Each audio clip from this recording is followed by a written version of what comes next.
मन की बात కార్యక్రమంలో భాగంగా ప్రధాని మంత్రి మాట్లాడుతున్నారు లైవ్ చూద్దాం। समाज में बदलाव का कारण बने हैं, समाज को प्रेरित करने का ऐसे ही बीड़ा प्रदीप सांगवान जी ने भी उठा रखा है।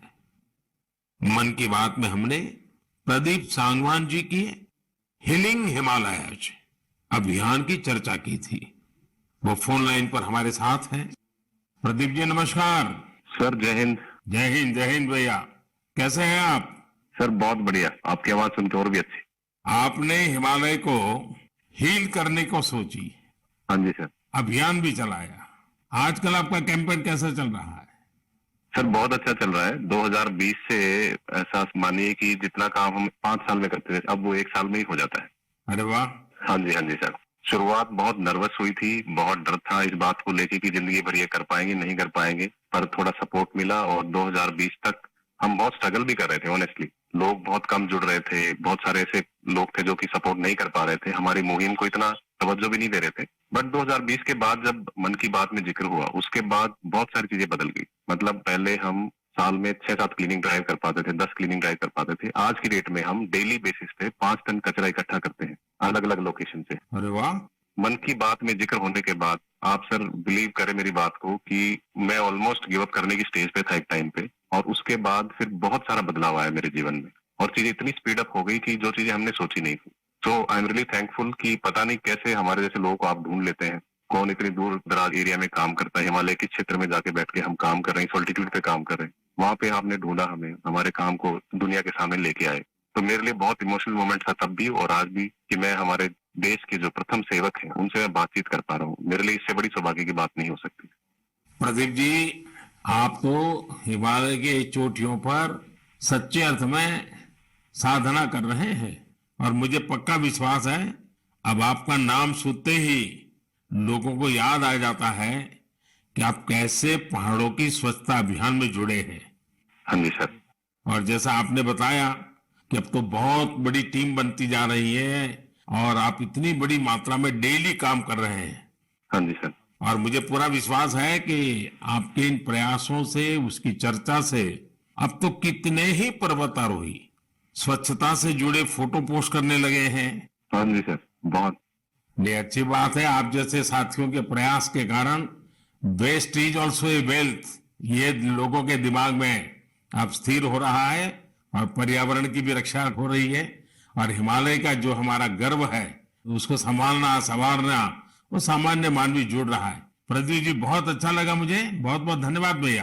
Thank you sir, thank you so much. जय हिंद। साथियों, आज देश में टूरिज्म बहुत तेजी से ग्रो कर रहा है।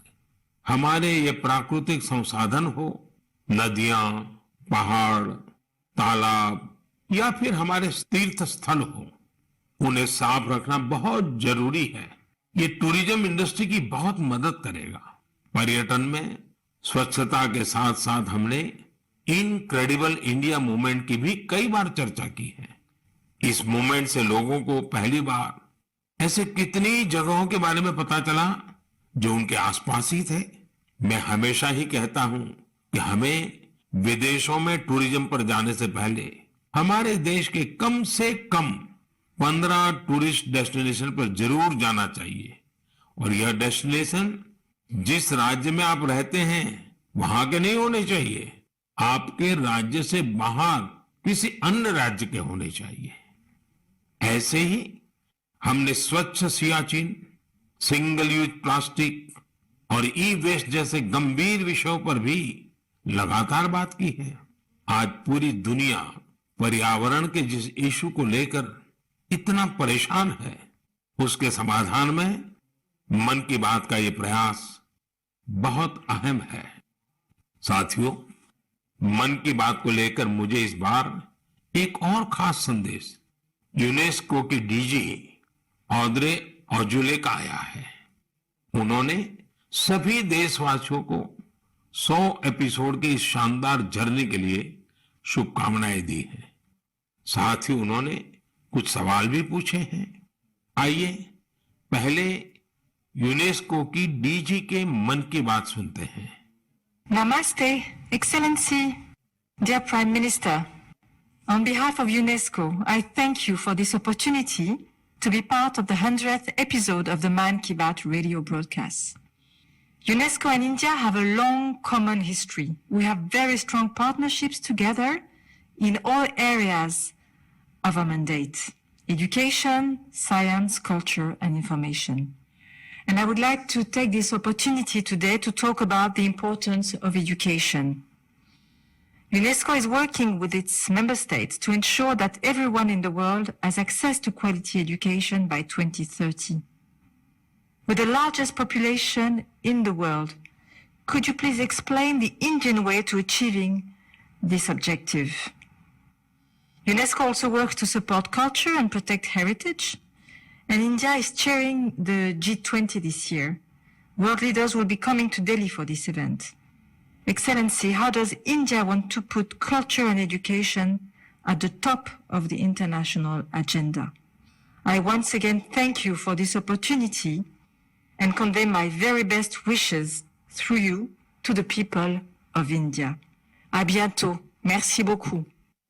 Thank you, Excellency. I'm happy to interact with you in the 100th Man Ki Baat program. I'm also happy that you have raised the important issues of education and culture. साथियों, UNESCO की DG ने education और cultural preservation यानी शिक्षा और संस्कृति संरक्षण को लेकर भारत के प्रयासों के बारे में जानना चाहा है। ये दोनों ही विषय मन की बात के पसंदीदा विषय रहे हैं।